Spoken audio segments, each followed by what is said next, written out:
the government of Japan has named the city of Kisarazu as the hometown for Nigerians willing to live and work in the country as part of its strategic efforts to deepen cultural diplomacy, promote economic growth, and enhance workforce productivity. Under this new partnership, announced on the sidelines of the 9th Tokyo International Conference for Africa Development, the Japanese government will create a special visa category for highly skilled, innovative, and talented young Nigerians who want to move to Kisarazu to live and work.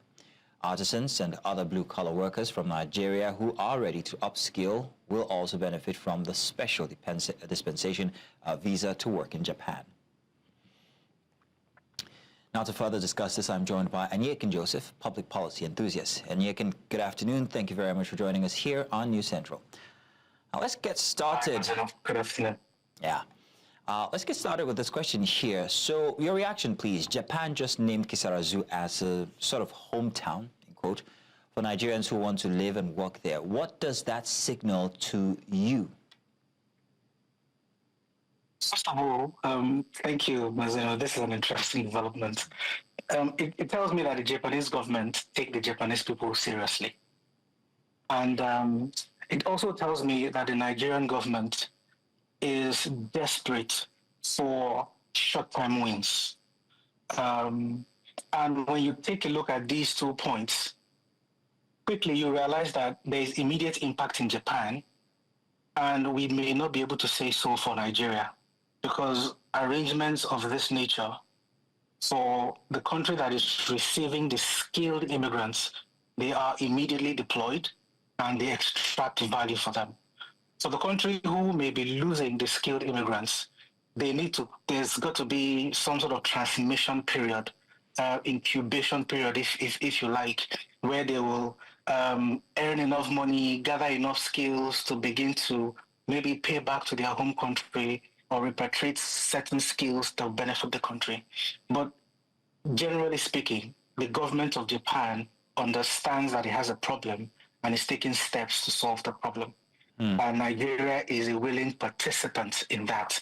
And there may be some benefit to us, but Japan is definitely taking its people seriously and taking steps to solve a problem down the line.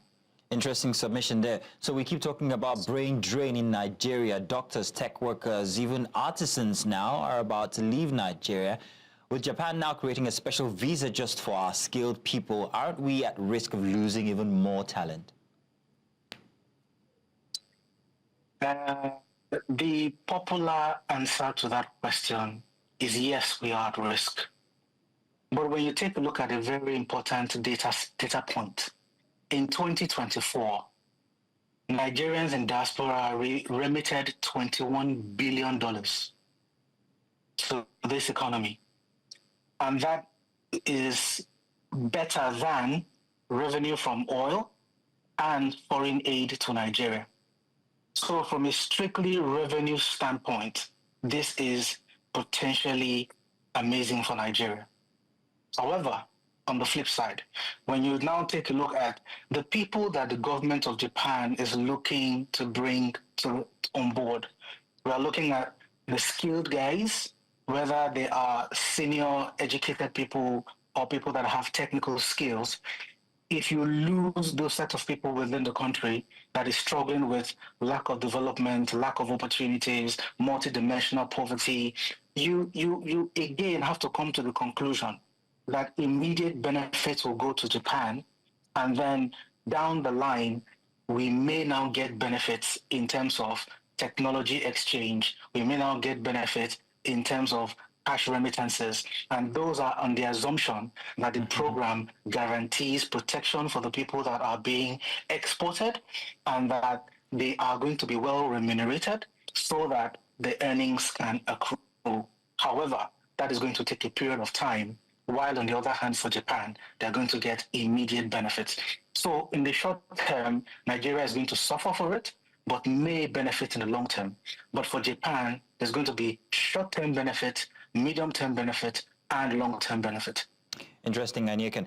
Aniekan, so do you think that policies like this are unintentionally sending a message to people that Well, Nigeria is that tough, and the best way to succeed is to leave Nigeria, because we only just had the president only recently last week beseeching Nigerians to please come back home.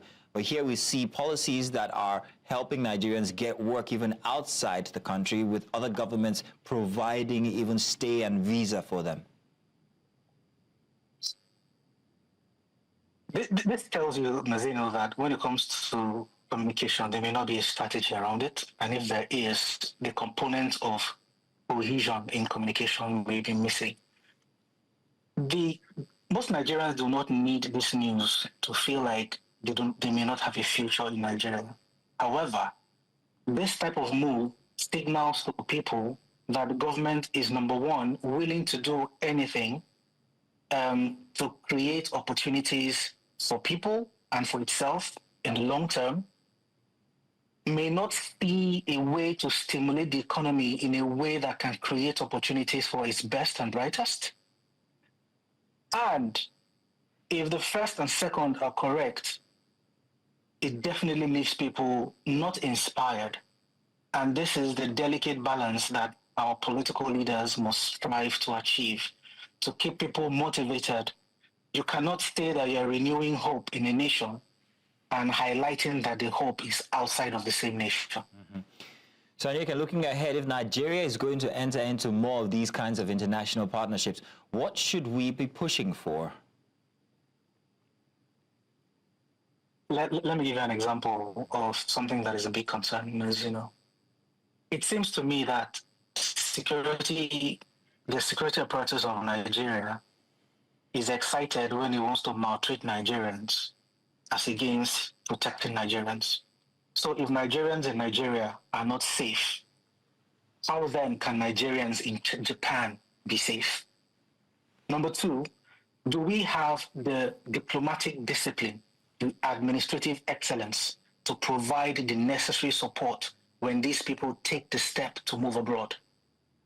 Because if there is a problem in terms of security, healthcare, etc., will we have a strong diplomatic presence to protect Nigerians as if they were in Nigeria? But that statement in itself is a problem, because Nigerians in Nigeria do not feel protected. How then would they feel protected abroad? Additionally, it's important that we create exchange programs where people can learn the language and provide them with opportunities to settle in quickly. And then the third point is that while this is brilliant in terms of what it does for us from a technical and geopolitical benefit, we can find that there may be a benefit for us in terms of export of food and other materials, because people then, in building a community in Japan, gives us the opportunity to build city-to-city diplomacy, because certain cultures like the northern culture and the eastern culture and the western culture and the southern culture will export food, fabric, etc. And that type of import-export activity may strengthen foreign exchange earnings, may strengthen international trade. But you can say for sure that this type of move will strengthen our diplomatic muscles and potentially give us the opportunity to do same with other countries. Aniekan, thank you very much for joining us this afternoon to give your 2 pence on the matter. Thank you indeed.